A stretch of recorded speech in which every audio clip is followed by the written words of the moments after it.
All right.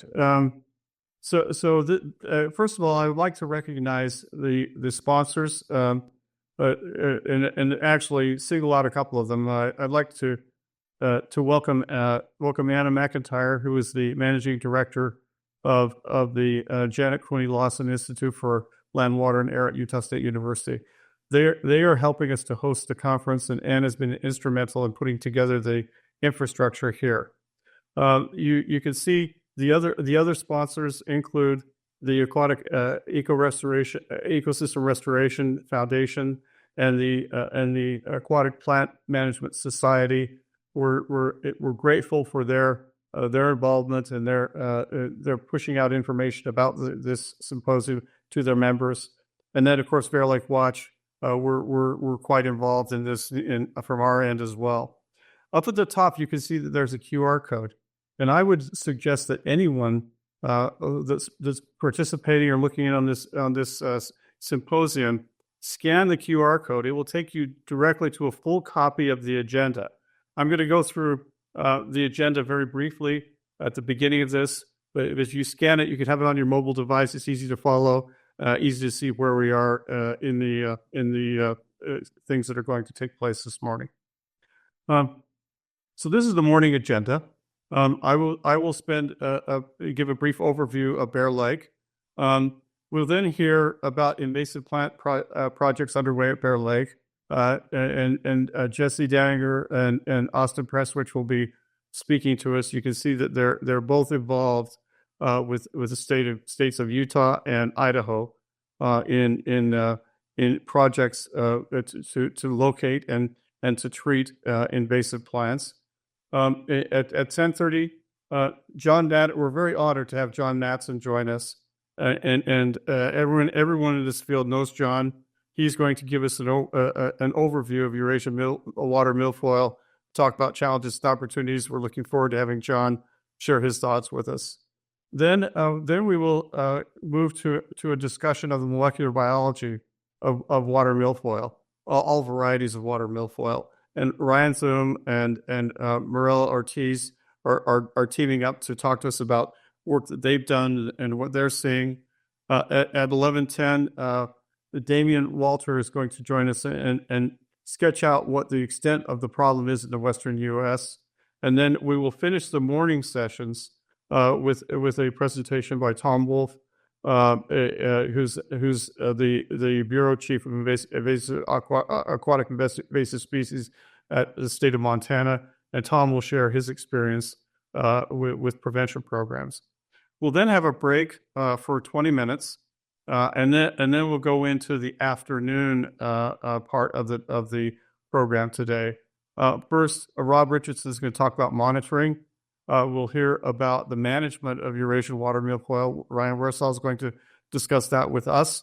Then we will hear about how you develop a plant management program. Ben Sperry is going to share his insights into that.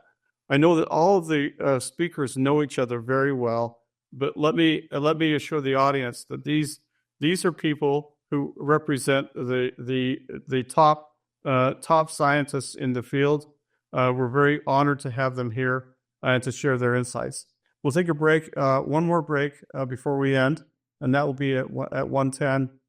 Then we're going to have a fireside chat with a panel of experts, and then we'll get general recommendations and next steps for Bear Lake, and then I'll close at the very end around 2:00. So that's what we're looking at for the schedule for today.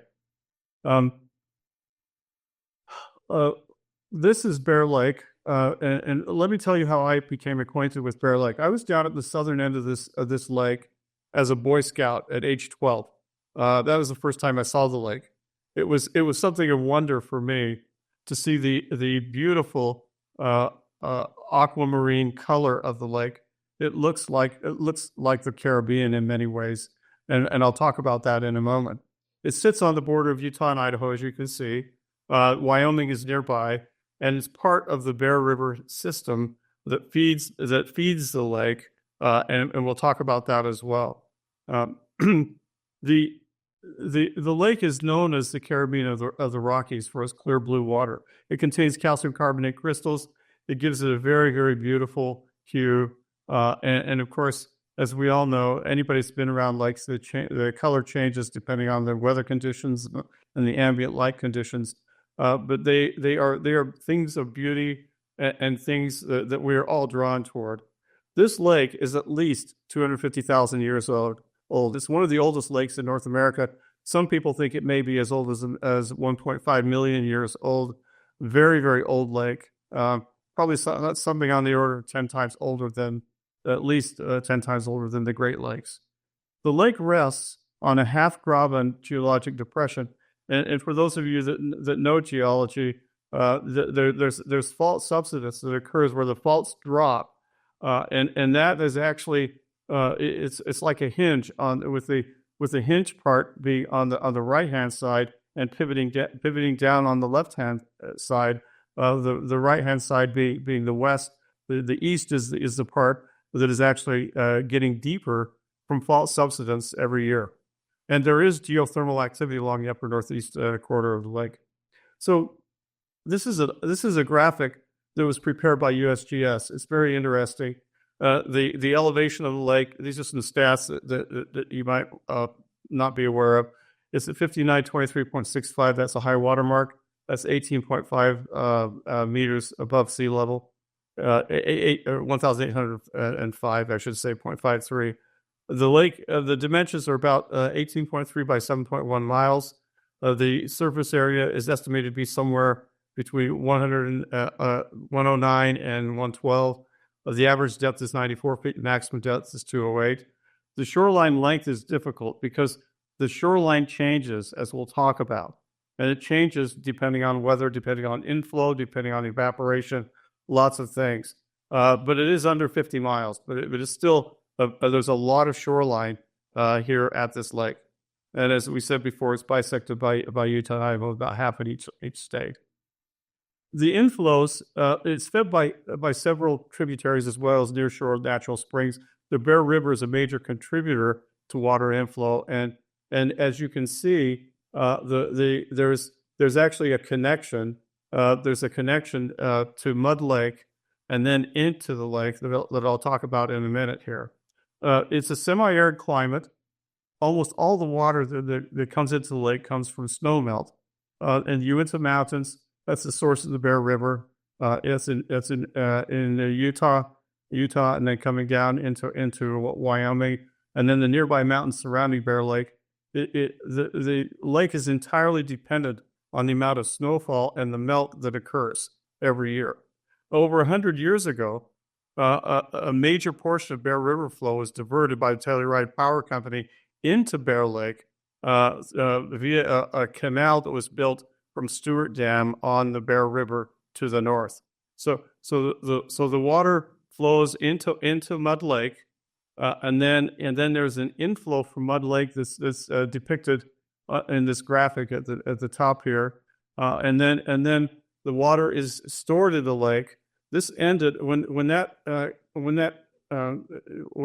flow was diverted. That ended about 11,000 years of natural separation between Bear Lake and the Bear River system itself. So a kind of a unique topography, and today the lake does provide a natural habitat to endemic fish species. You can see 4 of them are listed here. This is whimsical. It's the home to the mythical Bear Lake monster. Think about Nessie in the Loch Ness. In Loch Ness, there's no real physical evidence has ever been found, of course, for that. But it does have multiple uses. Tourism and recreation being one of the top ones. Water storage, flood control, livestock and agricultural use. It's a habitat for native flora and fauna. And there's downstream power generation along the Bear River that was built in the beginning in the early 1900s.